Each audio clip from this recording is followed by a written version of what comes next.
राजा विक्रमसेन का राज्य सौंदर्यगर दूर दूर तक अपने वैभव, कला और विलासिता के लिए प्रसिद्ध था। संगमरमर से तराशे गए महलों की दीवारों पर रत्न जड़े थे। हर गलियारे में इत्र की खुशबू तैरती थी और कनीजों के पायल की छनक जैसे पूरे राज्य की नब्ज बन चुकी थी। राजा विक्रमसेन सिर्फ तलवार से नहीं, अपनी आंखों से भी दिल जीत लेते थे। चौड़ा माथा, तीखी दृष्टि और रत्न झटित मुकुट उनके सिर पर ऐसे दमकता था जैसे स्वर्ग से उतरे किसी योद्धा का तेज हो। पर इस तेज के पीछे छुपी थी एक अधूरी तृष्णा, जिसे सत्ता, युद्ध या रानी भी पूरी नहीं कर सकी। वो तृष्णा अब धीरे धीरे जाग रही थी, पर किसके लिए ये खुद राजा भी नहीं जानते थे। महल की सेविकाएं दिन भर राजा की सेवा में लगी रहती, लेकिन उन सब में एक नई दासी आई थी, चंद्रिका। नाम की तरह ही उसका चेहरा भी चंद्र की तरह चमकता था और चाल में ऐसी लचक थी कि जैसे कोई बांसुरी की धुन शरीर में उतरती जा रही हो। उसका रंग गेहुआ नहीं बल्कि हल्का कांस्य था। उस पर पसीने की हल्की बूंदें और महल की रोशनी में उसका उभरता शरीर एक स्वप्न जैसा लगता था। वो पहली बार राजमहल की दक्षिणी छत पर फर्श धो रही थी। राजा अपने शयन कक्ष से बालकनी में आए और उनकी दृष्टि उस पर ठहर गई। राजा की आंखों ने जैसे एक गुप्त आग को महसूस किया। वो झुककर झाड़ू लगा रही थी, बाल हल्के गीले थे और उसका घाघरा उसके घुटनों तक ऊपर था। उसकी कमर कुछ ज्यादा ही नर्म थी और जैसे ही उसने एक बार बालों को कान के पीछे किया, राजा की धड़कनों ने एक अलग ताल पकड़ ली। राजा को पहली बार किसी दासी ने इतना विचलित किया था। ये कौन है? उन्होंने अपनी सखा सेनापति विभास से पूछा। महाराज, नई आई है, नाम है चंद्रिका। हाल ही में पश्चिमी गांव से लाई गई है। बड़ी मेहनती है मगर थोड़ी सी ढीठ भी। राजा मुस्कुराए। ढीठ और खूबसूरत? दिल और तेज धड़कने लगा। उस रात राजा अपने शयन कक्ष में अकेले थे, लेकिन मन उस छवि में खोया था। चंद्रिका की नम आंखें, उसके भीगे वस्त्र और उसकी झुकी कमर। पहली बार उन्हें लगा कि जो प्यास उन्होंने वर्षों से छुपा रखी थी वो किसी ने अनजाने ही जगा दी है। और इधर चंद्रिका भी अचंभित थी। उसे महसूस हुआ था कि कोई उसे देख रहा है। और जब उसने पलट कर देखा था, राजा की आंखों का वो तीव्र ज्वार जैसे उसके रोम रोम में उतर गया था। अगले दिन राजा ने एक आज्ञा दी, चंद्रिका को फूलों की व्यवस्था में लगाया जाए। यह काम महल के सबसे करीबी कक्षों में होता था, यानी राजा के बेहद पास। और वहीं से शुरू हुई वो गुप्त राह जहां सत्ता की सीढ़ियों के नीचे एक अदृश्य प्रेम कहानी करवट लेने लगी थी। जब चंद्रिका पहली बार राजा के सामने आई तो वो घबरा रही थी, लेकिन राजा की आंखों में कुछ ऐसा था जो डर से ज्यादा सम्मोहन भर रहा था। तुम्हारा नाम क्या है? राजा ने पूछा। चंद्रिका, उसने सिर झुकाते हुए कहा। चंद्रमा से ज्यादा उज्जवल तो नहीं, पर आकर्षक हो, राजा ने धीमे स्वर में कहा। चंद्रिका की सांसें अटक गईं। उसने राजा की आंखों में झांकने की हिम्मत की और वहां उसे आग मिली, ऐसी आग जिसमें कोई भी जल सकता था। वो दिन बीतता गया और हर दिन राजा कोई ना कोई बहाना बनाकर चंद्रिका को पास बुलाते। कभी फूलों की व्यवस्था, कभी इत्र का चयन, कभी दालान की सफाई, लेकिन असल वजह वही थी, वो उसकी मौजूदगी में खो जाते थे। चंद्रिका भी अब आकर्षित होने लगी थी। उसे राजा का रौब नहीं बल्कि उनका अकेलापन समझ आने लगा था और कहीं ना कहीं उसे भी एक सहारा चाहिए था। वो जीवन जो अब तक सिर्फ आदेशों और सेवा में बीता था। और फिर एक दिन राजा ने चंद्रिका को अपने निजी उद्यान में बुलाया। वहां फूलों से भरी रात रानी की झाड़ियां थीं, मध्यम संगीत बज रहा था और पूरा वातावरण जैसे किसी यौगिक मोह में डूबा था। मैं तुम्हें देखता हूं, हर दिन, हर रात, राजा ने कहा। चंद्रिका कुछ नहीं बोली। क्या तुम जानती हो कि यह आकर्षण है या कुछ और? चंद्रिका ने आंखें उठाईं, पहली बार सीधे राजा की आंखों में झांका। मैं सिर्फ एक दासी हूं महाराज। राजा मुस्कुराए। और मैं सिर्फ एक आदमी। वो चुपचाप खड़ी रही, लेकिन उसकी आंखें खुद बता रही थीं कि वो भी अब इस आग में जलना चाहती है। महल की दीवारें बहुत कुछ जानती थीं। वो आवाजें जो कानों तक नहीं पहुंचती, वो सांसें जो हवाओं में भीगी रहती हैं, और वो नजरों का जादू जो छूकर भी अनकहा रह जाता है। सौंदर्यगर के राजमहल में अब एक नया अध्याय धीरे धीरे आकार ले रहा था। राजा विक्रमसेन और दासी चंद्रिका एक ऐसा रिश्ता जिसकी शुरुआत सिर्फ नजरों से हुई थी, लेकिन अब वो नजरों से आगे बढ़ चुकी थी। चंद्रिका अब रोज महल के भीतरी हिस्सों में काम करने लगी थी। उसका काम था राजा के कक्ष के पास की पुष्प सज्जा, इत्र चयन और कभी कभी रेशमी वस्त्रों की व्यवस्था। लेकिन यह महज बहाना था। असली बात तो यह थी कि राजा को अब उसकी उपस्थिति की लत लग चुकी थी। वो जब आती तो राजा के हृदय की धड़कनें तेज हो जाती। वो जब जाती तो कमरे में उसकी गंध देर तक तैरती रहती। और चंद्रिका, वो भी अब नजरें झुकाकर चलना नहीं चाहती थी। वो जान चुकी थी उसकी आंखों में अब केवल सेवा नहीं, सत्ता को पिघलाने वाला आकर्षण था।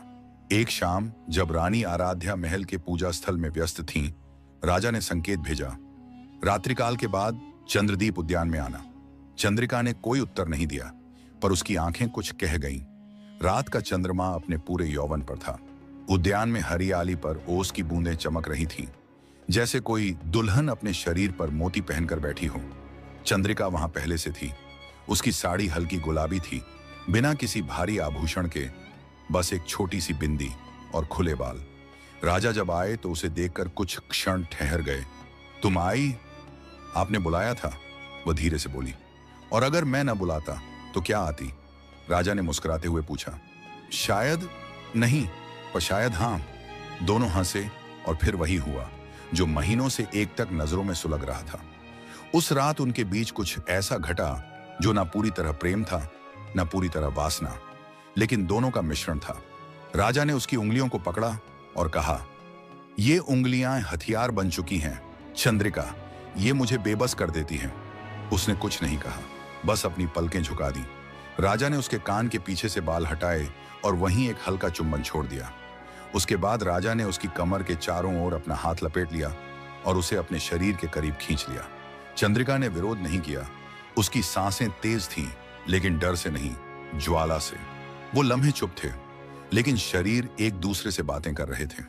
हर छुअन में एक भूख थी। राजा के होठों ने उसके गालों से लेकर उसके गले तक का हर हिस्सा खोज लिया, और चंद्रिका का शरीर वो जैसे खुद को राजा के हवाले कर रहा था। उस दिन के बाद ये चोरी छिपी मिलन रोज की आदत बन गई। कभी किसी बंद कक्ष में, कभी महल की पुरानी लाइब्रेरी में, और कभी कभी तो गुप्त सुरंगों में। हर बार उनका रिश्ता कुछ नया रूप लेता। अब सिर्फ नजरों का जादू नहीं था, अब शरीर बोलने लगे थे। राजा कहते, तुम्हारे बिना मेरा दिन अधूरा है और रात अधजगी। चंद्रिका मुस्कुराती, आप जैसे राजा के लिए एक दासी का इतना महत्व? राजा उसके होठों को छूकर कहते, तुम अब दासी नहीं, मेरी इच्छा की रानी हो। रात का चांद उस दिन कुछ अलग था, पूरा भरा हुआ और तमतमाया सा, जैसे वो खुद जानता हो कि इस रात कुछ अधूरा पूर्ण होने जा रहा है। राजमहल की छत पर मंद मंद हवाएं बह रही थीं। फूलों की खुशबू से पूरा माहौल नशे में डूबा था, लेकिन असली नशा था उन दो जिस्मों का जो अब तक सीमाओं में बंधे थे, पर आज वो हर बंधन को तोड़ने को तैयार थे। राजा विक्रमसेन ने चंद्रिका को अपने कक्ष में बुलाया था, लेकिन इस बार माहौल बदला हुआ था। कमरे में मोमबत्तियां जल रही थीं, हर कोने में नरम रेशमी चादरों से ढका बिछौना, दीवारों से टपकती सुगंधित लता, और एक शांति जो बाहर के युद्धों से कोसों दूर थी। चंद्रिका अंदर आई, हल्की सुनहरी साड़ी में, बिना गहनों के, बस खुले बाल और आंखों में थोड़ी झिझक। लेकिन जब उसने राजा की आंखों में देखा, वो आंखें अब कोई आदेश नहीं दे रही थीं, वो किसी बंधन में नहीं थीं। वो आंखें अब आमंत्रण दे रही थीं। आज कुछ कहने की जरूरत नहीं, राजा ने कहा, बस महसूस करो। राजा ने उसका हाथ थामा, धीरे से, जैसे कोई मखमल को सहला रहा हो। फिर उस हाथ को होठों तक ले गए और एक लंबा चुंबन दिया। चंद्रिका की आंखें मुंद गईं। राजा ने उसके कंधों से साड़ी का पल्लू धीरे धीरे सरकाना शुरू किया। उसका रोम रोम जैसे जाग उठा था। न वो बोल रही थी, न रोकी, बस सांसों में लहर दौड़ रही थी। राजा ने उसके गालों से लेकर गर्दन तक होठों से रास्ता बनाया। हर स्पर्श जैसे उसकी आत्मा को झंकृत कर रहा था। उसने राजा के सीने पर हाथ रखा और पहली बार उसने अपनी इच्छा को खुलकर स्वीकारा। उसकी उंगलियां राजा की देह पर घूमने लगीं। अब न कोई राजा था, न दासी, न कोई नियम, न मर्यादा। सिर्फ दो जिस्म थे, भूखे, प्यासे, अधूरे, जो अब एक दूसरे में समा जाना चाहते थे। राजा ने उसे पलंग पर लिटाया। चंद्रिका की सांसें तेज थीं। उसकी आंखें अब डर में नहीं, इच्छा में डूबी थीं। राजा ने उसका माथा चूमा और फिर धीरे धीरे प्रेम और वासना के मेल से उसके होंठों तक पहुंचे। होंठों का वो पहला मिलन धीमा, गीला, गर्म और प्यासा, जैसे बरसों की वंचना अब बहने लगी हो। उनके शरीर अब बंधनों से परे थे। कपड़े एक एक करके हटते गए। देह ने देह को पहचाना। हर उभार पर होंठों ने कहानी लिखी और हर स्पर्श पर सिसकियां फूट पड़ी। वो एकांत रात्रि अब केवल मौन नहीं थी, वो अब कराहों, जज्बातों और शरीर की संगीत से गूंज रही थी। जब राजा ने उसे पूरी तरह अपने आगोश में लिया तो चंद्रिका के होंठों से एक लंबी सांस निकली, जैसे उसके भीतर की कोई गिरफ्त छूट गई हो। और जब दोनों अपने चरम पर पहुंचे तो कमरा थर्रा उठा। उनका वो पहला मिलन एक युद्ध नहीं था, वो समर्पण था, वासना का, प्रेम का और आत्मा के उस कोने का जो शायद किसी और को कभी नहीं दिया गया था। उसी समय महल के एक कोने में एक जोड़ी आंखें जल रही थीं, रानी आराध्या। उसने एक सेविका से सुना था कि राजा अक्सर अकेले नहीं होते। अब वह जानने लगी थी, उसका संदेह सत्य बन चुका है। रानी आराध्या वर्षों से इस महल की रानी थी, सुंदर, विदुषी और राजनीतिज्ञ।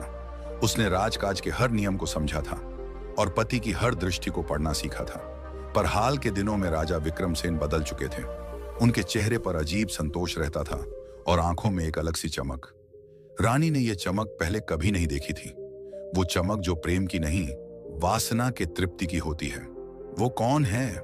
ये सवाल आराध्या के मन में एक नाग की तरह फुफकारने लगा था। एक रात जब रानी अपने कक्ष में इत्र लगाने बैठी, तब एक पुरानी सेविका कमला धीरे से पास आई और बोली, महारानी, एक बात कहूं पर डरती हूं। डर मत। इस महल में जो भी सच्चाई छुपाई जाती है वो एक दिन आग बनकर सब जला देती है। कमला बोली, राजा इन दिनों दासी चंद्रिका को बहुत बुलाते हैं। वो देर रात तक उनके कक्ष में रहती है और कई बार राजा खुद उद्यान या सुरंगों में अकेले जाते हैं, पर असल में वो अकेले नहीं होते। आराध्या की सांसें थम गईं। चंद्रिका, ये नाम उसके मन में आग की तरह दौड़ गया। रानी ने अगली कुछ रातों तक अपने जासूस सेवकों को राजा की हर गतिविधि पर नजर रखने को कहा और तीसरे दिन ही सूचना आ गई, महारानी, बीती रात राजा और दासी चंद्रिका को पुराने पुस्तकालय में देखा गया। अकेले घंटे भर बाद बाहर निकले और राजा ने चंद्रिका की पीठ पर हाथ रखकर उसे महल के भीतरी हिस्से तक छोड़ा। रानी के सामने अब कोई भ्रम नहीं बचा था। यह अब महज शंका नहीं रही, धोखा था। आराध्या जानती थी, अगर वो सीधे जाकर राजा से सवाल करेगी तो शायद अपमानित ही होगी। राजा अब उसकी बातों में नहीं, चंद्रिका की सांसों में उलझा था। इसलिए उसने राजनीति का रास्ता चुना। दासी को गिराओ बिना हाथ उठाए। उसने सबसे पहले चंद्रिका को महल के सबसे निचले रसोई विभाग में भेज दिया, यह कहते हुए कि अब से उसकी ड्यूटी वहीं रहेगी।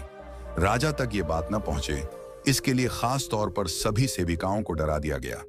चंद्रिका को जब रसोई में भेजा गया तो पहले तो उसने विरोध नहीं किया, पर जैसे ही उसने खुद को मिर्च कुटाई, लकड़ी काटने और घड़ों में पानी भरते पाया, उसका आत्मसम्मान छटकने लगा। क्या ये मेरी सजा है? वो मन ही मन सोचती रही। कई दिन बीत गए, राजा से कोई संदेश नहीं आया, ना कोई बुलावा, ना कोई संकेत। चंद्रिका को लगा शायद रानी जीत गई, लेकिन एक दिन राजा ने महसूस किया, चंद्रिका अब महल में नहीं दिखती। वो कई जगह गया, उद्यान, पुस्तकालय, सुरंग, पर कहीं कोई नहीं। जब उसने सेवक से पूछा तो डरते हुए जवाब मिला, महाराज, रानी साहिबा ने उन्हें रसोई विभाग में भेज दिया है। राजा का चेहरा तमतमा उठा। बिना मुझसे पूछे? उस रात राजा ने रानी को बुलाया। राजा ने सीधे पूछा, तुमने चंद्रिका को रसोई में क्यों भेजा? रानी ने मुस्कुराते हुए कहा, एक दासी वहीं ठीक लगती है जहां उसकी औकात हो। राजा की आंखों में लपटें थीं। अगर तुम सोचती हो कि तुम्हारे आदेशों से मैं अपने निर्णय बदल दूंगा तो यह तुम्हारी सबसे बड़ी भूल है। रानी ने पहली बार शब्दों का शस्त्र फेंका। और अगर तुम सोचते हो कि एक वासनामयी दासी के लिए एक रानी को अपमानित करोगे तो यह तुम्हारा सबसे बड़ा पतन होगा। कमरे में सन्नाटा छा गया। अब पूरे महल में दो गुट बन चुके थे। एक तरफ थे वे जो रानी की सत्ता और अनुशासन के साथ थे, और दूसरी ओर वे जो राजा की इच्छाओं और चंद्रिका के सौंदर्य से मोहित थे। हर दासी, हर सेवक, हर मंत्री अब किसी एक पक्ष में बंटने लगा था। चंद्रिका को अब महल का हर कोना घूरता था और रानी वो रोज एक नई चाल बुनती जा रही थी। लेकिन चंद्रिका अब कुछ नहीं कह रही थी, न विरोध, न आंसू, न शिकायत। उसकी चुप्पी अब एक शक्ति बन चुकी थी और शायद इस चुप्पी के पीछे वो कुछ और सोच रही थी। राजा और रानी अब एक युद्ध भूमि में थे, जहां तलवारें नहीं, शब्द और चुप्पियां चलती थीं। राजा के मन में चंद्रिका थी, रानी के मन में बदला था, और चंद्रिका के मन में अब क्या था ये कोई नहीं जानता था। पर एक बात निश्चित थी, ये महल अब पहले जैसा नहीं रहने वाला था। रानी की चालों के बावजूद राजा विक्रमसेन का दिल चंद्रिका की यादों से कभी दूर नहीं हुआ। जिस दिन से रसोई की कालिख ने चंद्रिका के चेहरे को ढक दिया था, उसी दिन से राजा का चयन भी छिन गया था। राजा अब हर रोज किसी न किसी बहाने से चंद्रिका को देखने की कोशिश करता। कभी गलियारों से गुजरता, कभी जलकुंड के किनारे टहलता, तो कभी रसोई के पास रुककर संयोगवश नजर डाल देता। लेकिन अब ये संयोग नहीं रहे थे, ये एक जुनून था, एक दीवानगी, जो राजा को राजा नहीं, सिर्फ प्रेमी बना रही थी। चंद्रिका का शरीर अब भी थका हुआ था, पर उसकी आत्मा जिंदा थी। वो अब भी हर रात उस रात को याद करती जब उसने पहली बार प्रेम को छुआ था। पर अब वो प्रेम दर्द में बदल रहा था। उसकी देह पर अब रसोई के अंगारों के निशान थे और आत्मा पर राजनीति की लानत। लेकिन जब भी राजा उसे देखता, उसकी आंखों में वही वफा की लौ जल उठती। और शायद यही बात थी जो रानी आराध्या को और अधिक बेचैन कर रही थी। रानी को एहसास था कि केवल सजा या तिरस्कार से चंद्रिका को नहीं हटाया जा सकता। अब वक्त था उसके ऊपर गुनाह का आरोप लगाने का। महल के एक सेनापति जनरथ, जो रानी के प्रति वफादार था, को बुलाया गया। रानी बोली, अगर इस दासी को जिंदा रखना है तो इसकी छवि को मारो, आरोप लगाओ, ऐसा कि सारा दरबार इससे घृणा करने लगे। जनरथ मुस्कुराया, आज्ञा दीजिए महारानी, मैं कल सुबह तक इसे राजद्रोहिणी बना दूंगा। अगले ही दिन महल में अफवाह फैली। दासी चंद्रिका ने राजा को विष देने की योजना बनाई थी। उसने अपने सौंदर्य से राजा को भ्रमित कर शासन को अपने हाथ में लेना चाहा। उसने दरबार के गुप्त दस्तावेजों तक पहुंच बनाने की कोशिश की। इन बातों में कोई सच नहीं था, लेकिन राजनीति में सच वो नहीं होता जो घटा हो। सच वो होता है जो बार बार बोला जाए। अब हर कोई फुसफुसाने लगा, क्या ये सच है? क्या राजा प्रेम में अंधा हो गया है? रानी ने राजा को विवश कर दिया कि चंद्रिका के ऊपर लगे आरोपों की सुनवाई खुले दरबार में की जाए। चंद्रिका को हाथ बांधकर भीड़ के सामने लाया गया। जनरथ ने गवाहों की लाइन खड़ी कर दी, जिनमें ज्यादातर डराए सहमे सेवक और सिपाही थे। राजा सिंहासन पर बैठा था, लेकिन उसकी आंखें बेचैन थीं। हर गवाही चंद्रिका को अपराधिनी बना रही थी और उसका मौन उसे दोषी। पर जब आखिर में राजा ने चंद्रिका से पूछा, क्या तुमने ऐसा कुछ किया है? वो बोली, मैंने सिर्फ प्रेम किया था राजन, बाकी जो हुआ वो आपने देखा। अब यदि प्रेम गुनाह है तो हाँ, मैं दोषिनी हूं। दरबार में सन्नाटा छा गया। राजा के लिए यह पल असहनीय था। वो एक ओर रानी, दरबार, मर्यादा और दूसरी ओर चंद्रिका के प्रेम में बंधा था। वो न्याय और भावना के बीच फंस चुका था। उसने चंद्रिका को निर्दोष घोषित किया, लेकिन साथ ही ये भी कहा, जब तक आरोप पूरी तरह न मिटे, चंद्रिका को महल के बाहर एकांतवास में रखा जाए। ये न्याय था, पर अधूरा। लेकिन चंद्रिका को केवल महल से नहीं निकाला गया, उसके साथ निकली एक बेचैनी जो पूरे राज्य में फैलने लगी। दासियों, युवकों और आम जनता में यह चर्चा फैल गई, राजा का प्रेम गुनाह बन गया। क्या सच्चाई की कोई कीमत नहीं? कुछ वफादार सिपाही, कुछ विद्रोही सेवक और कुछ प्रजा के जागरूक युवक अब एकजुट होने लगे। उनका मानना था, अगर रानी सत्ता का दुरुपयोग कर सकती है तो राजा को भी अपना प्रेम बचाने का अधिकार है। महल से बाहर जंगल की एक कुटिया में जब चंद्रिका को रखा गया तो उसने फैसला किया, अब मैं लौटूंगी